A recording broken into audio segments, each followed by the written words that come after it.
যদি time travel করার সুযোগ পেতাম তাহলে বেশ কয়েক মাস আগে থেকে ঘুরে আসতাম। শুরু করতাম শিলিগুড়ি থেকে, সেই যে প্রথম পাওয়া সুখবর। তারপর বেশ কিছু পরীক্ষা নিরীক্ষা। দ্বিতীয়বারে আল্ট্রাসোনোগ্রাফি করেছিলাম শিলিগুড়ি থেকেই, আর প্রথমবারে বাগডোগরাতে। আর তারপরে শিলিগুড়ির বিধাননগর ছেড়ে বাড়ি ফেরার জন্য আমার দিন গোনা শুরু।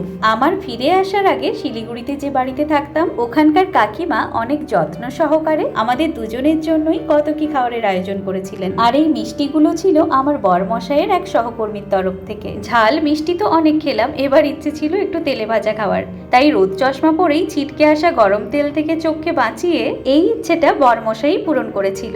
অবশেষে দেখতে দেখতে হলদিয়া ফেরার সেই দিনটাও চলে এলো। শিলিগুড়ি থেকে হলদিয়া ওই সময় দূরত্বটাকে মনে হচ্ছিল বেশ অনেকটাই। তাই ভগবানকে স্মরণ করে বাড়ির মানুষদের জন্য নতুন সুখবর নিয়ে শিলিগুড়িকে বিদায় জানিয়ে উঠে পড়লাম ট্রেনে। ট্রেনের মধ্যেই বিকেল থেকে রাত, আর রাত কেটে সকাল। ট্রেন থেকে নেমে আরো ঘন্টা তিনেক সময় অতিবাহিত করে বাড়ি পৌঁছলাম। আর বাড়ি পৌঁছতেই পরের সপ্তাহ থেকে শুরু হয়ে গেল ধর্মীয় আচার অনুষ্ঠান, তবে সবকিছুই একদম ঘরোয়া ভাবেই। আর বাড়িতেই যদি থাকে এরকম মেকআপ আর্টিস্ট, তাহলে যে কোনো সময়ই সাজুগুজুর কোনো চিন্তাই নেই। প্রথমে পঞ্চামৃতের আয়োজন করেছিলেন আমার শাশুড়ি মা, আর তার কয়েক মাস পরে নিয়ম অনুযায়ী মায়ের কাছ থেকে এই স্বাদ পেয়েছিলাম।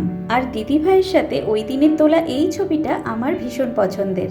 সবশেষে বাড়ির একদম পাশেরই কাকু কাকিমা স্নেহ ভালোবাসা যত্ন সহকারে করেছিলেন এত কিছু আয়োজন।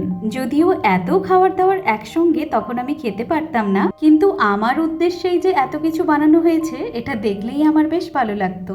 এটা ছিল তমলুকে যাওয়ার মুহূর্ত।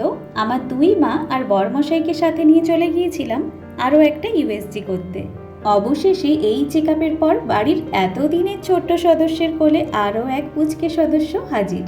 আমরা ভিডিওতে যা দেখি কিংবা দেখাই সেটা তো কেবল সুখের মুহূর্তগুলোই, কিন্তু বাস্তব এত সোজা পথে চলে না। উত্থান পতন তো সমান্তরালভাবে চলতেই থাকে। তবে খারাপ সময়গুলোকে স্মৃতির অন্তরালে রেখে ভালো সময়কে সাথে নিয়ে সামনের দিকে এগিয়ে যাওয়ার নামই জীবন।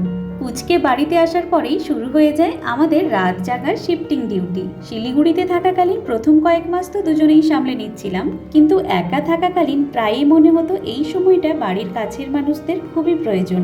আর সত্যি কথা বলতে কি, নিজে মা হওয়ার পরে বুঝেছি একটা বাচ্চাকে একদম ছোট্ট থেকে একটু বড় করে তোলার জন্য দিদা ঠাকুমাদের অনেক অবদান থাকে।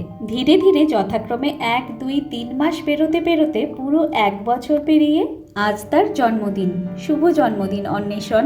জীবনের প্রতিটি মুহূর্তে সঠিক শিক্ষা লাভের পাশাপাশি একজন ভালো মানুষ হয়ে ওঠো।